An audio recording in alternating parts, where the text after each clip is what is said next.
হরে কৃষ্ণ। সেই শ্রীমদ্ ভাগবত কথা কিছু বলবার চেষ্টা করছি। জীবনে সত্যতা সততা খুব দরকার। এটা ভুলে গেলে হবে না, কারণ ভগবানই হলো সত্য। আর সেই সত্যের সঙ্গে জুড়তে গেলে নিজের মধ্যেও সত্যতা সততা আনতেই হবে।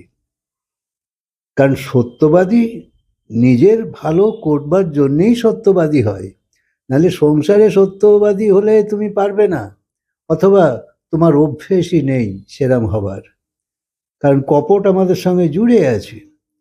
তাই সত্যবাদী হলে তুমি অপরের সঙ্গে ছলনা করতে পারবে না।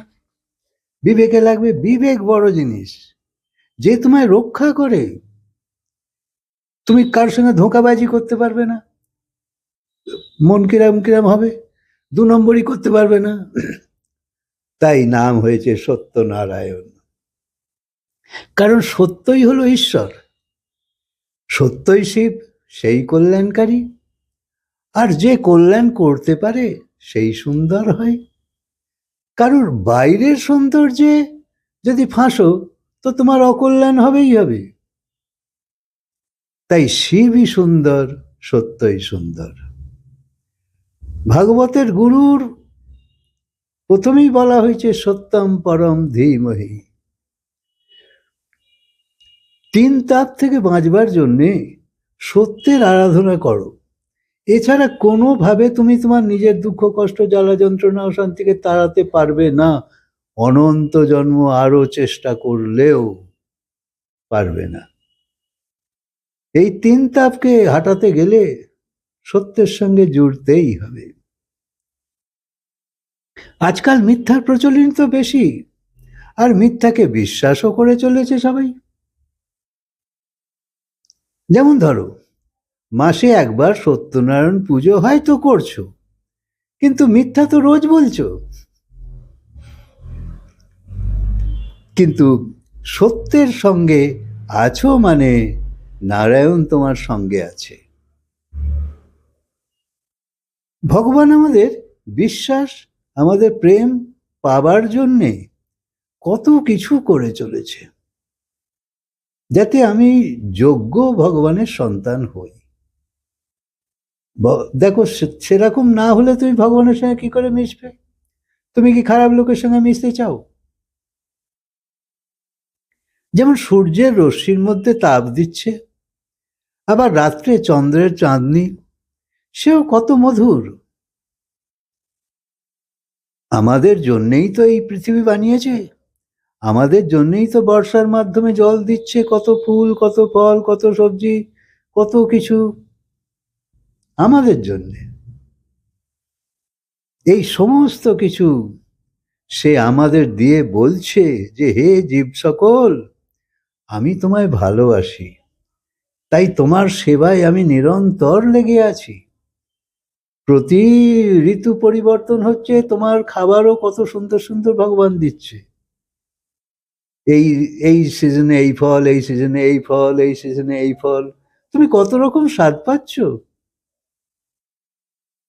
তুমি তার বিরুদ্ধে অভিযোগ করতে পারবে না,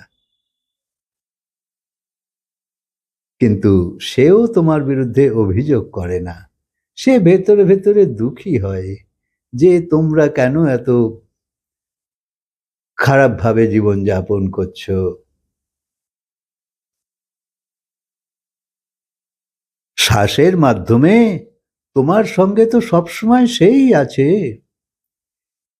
তোমার দুশ্চিন্তা, তোমার দুর্ভাবনাকে সরিয়ে সে চাইছে তোমায় আনন্দ দিতে, কিন্তু তুমি তার সঙ্গে না জুড়লে পাবে কি করে? তার জোড়া থাকলে তবে তো আলো জ্বলবে। ভাবো, তুমি হাজার চেষ্টা করলেও তার ঋণ কখনো শোধ করতে পারবে কি?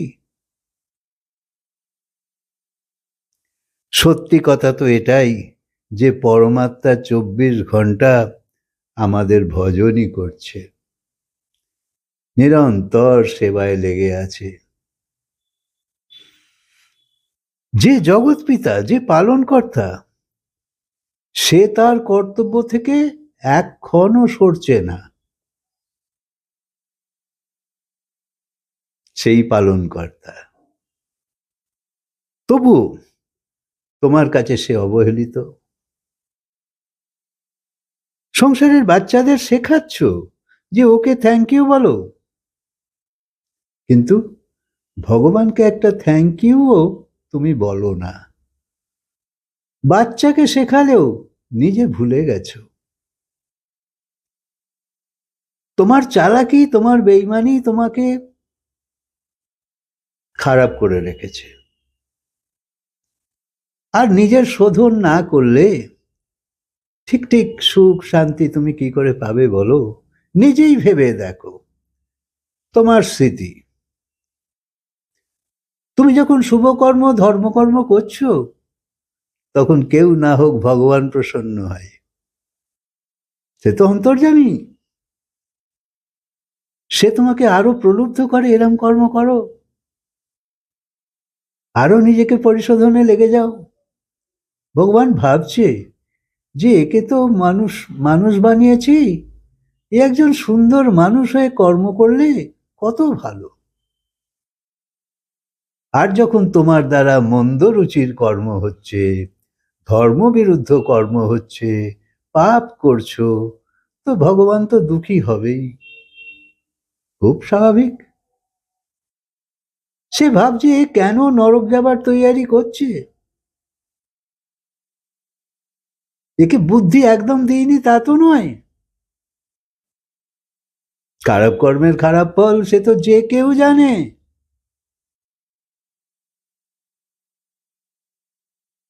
এ কেন পতনের দিকে যাচ্ছে? তাই যাই হয়ে যাক, এজন্যে ভগবান ঘাবড়ায় না, কারণ জন্ম তুমি পেতেই থাকবে। তাই শোধরাতে চাও তো আজই শোধরানো শুরু করো। কাল করব, একটু পরে করব না, এখন থেকে নিজে প্রতিজ্ঞা করো। একটা দুটো জিনিস মেনে চললেই তোমার অনেক পরিবর্তন হবে। যদি একবার মেনে নাও যে যাই খুশি হোক আমি মিথ্যা বলবো না, যাই খুশি হোক আমি বেইমানি করব না, তোমার জীবন সুন্দর হয়ে যাবে। তখন অন্যান্য যেসব বদগুণ ধর্মবিরুদ্ধ কর্ম করতে যাও, সেগুলো তোমাকে পা টেনে ধরবে, যে আর যেও না ওই পথে। তাই শাস্ত্রের মাধ্যমে কর্মযোগ্য আর না কর্মযোগ্য এই কর্মেরই তো বর্ণনা আছে। তবুও কেউ পড়ে গেলে ভগবান আবার ওঠায়, এটা ঠিক। যে ঠিক আছে, পড়ে গেছো, ভুল হয়ে গেছে, তুমি বুঝতে পারোনি, যে কারণেই হোক, কিন্তু এবার শুধরে নাও। ভগবান এইটাই সবসময় চায়। ভগবান বলছে আমি তোমার থেকে বদলা নিতে চাই না, আমি তোমার বদলে যাওয়া দেখতে চাই। তাই যখনই তুমি বদলে যাওয়ার মনোবাসনা নিয়ে ঠিকভাবে এগুচ্ছ, দেখো ভগবানের সাহায্য কিভাবে কিভাবে তুমি পেতে থাকবে, ভাবতেই পারবে না। তারপর কিছুদিন পরে এইরকম অবস্থায় তুমি যদি টিকে যাও, তো কিছুদিন পরে মনে হবে যে আমার দ্বারায় কত ভুল হয়ে গেছে। অনুশোচনা ভালো লোকেদেরই হয়, খারাপ লোকেদের কখনো অনুশোচনা হয় না। তাদের মধ্যে ইগো পাওয়ারফুল হয়, বেশ করেছি, তবুও স্বীকার করবে না। তাই ভগবান হলো করুণা সাগর, করুণাময়। অর্থাৎ ভগবান তার অংশরূপী জীবকে খুব ভালোবাসে। তার সাথে মিশলে না, সে তোমাকে সুন্দর বানিয়ে দেবে, এতে কোনো সন্দেহ নেই। তাই অধর্মকে ধর্ম বলো না, মিথ্যাকে সত্যি বলো না, রোগকে স্বাস্থ্য বলো না, তাহলে তোমার চরম পতন হয়ে যাবে। হরে কৃষ্ণ। কথায় কাজকে বিরাম দিই, আবার বলবো।